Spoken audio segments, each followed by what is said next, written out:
Well, actually, we fell into a pullback, a 6.9% decline since September 20th.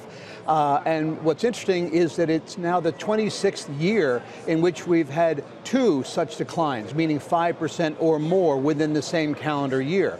So the premise being that, well, maybe we didn't really reset the dials enough when we first had the decline earlier this year.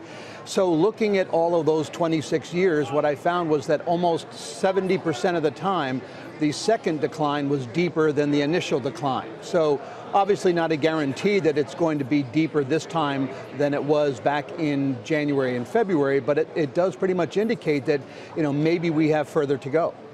What sort of time frame does decline include? So this is as of the recent highs, or could we sort of rally back up and take a month before we get there?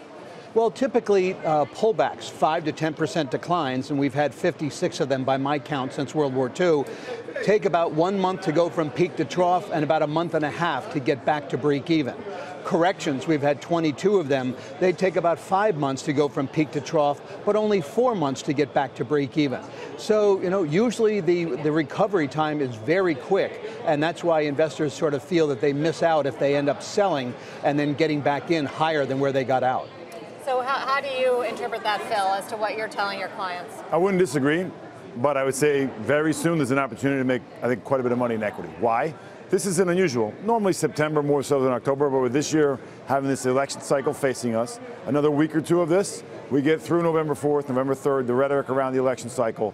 On the other side of that, a really robust consumer, a strong earnings cycle. I think it's an opportunity to buy stocks cheaper, maybe a little cheaper in the next week or two, and then really enjoy that Santa Claus rally at the end of the year. Regardless of the result in the midterms? It doesn't matter. If you look at history, yeah, I think the market prefers the House and Senate be combined either party, but it just wants the elections over with. You look at the rate of return after the midterm election, back to the 40s, it's averaging 12%. And this time with the stimulus, this time with the stimulus to boost it even higher, I think the numbers could be even stronger. Sam, implicit in what you're saying is also fitting with that kind of Wall Street wisdom, some kind of eventual retest of those lows after such a sharp drop is what we're likely to get. What's the likelihood that we can somehow avoid that? I mean, just precedent-wise, because I do think today was very consistent with that kind of lift into this air pocket that we left last week, and then maybe we have to roll over and see if that buying was real. Well, sure, that's always a possibility, and I agree with Phil that history basically says that in the 12 months after a midterm election that the market has gone up 18 of 18 times. But technicians that I have spoken with basically say, look, are you more easily knocked off your feet when your feet are together or when they're spread apart? So usually you get enough distance between the actual decline and then the subsequent retest, then that retest ends up being stronger and more convincing. But doesn't say it could not be a narrow retest that we've already seen.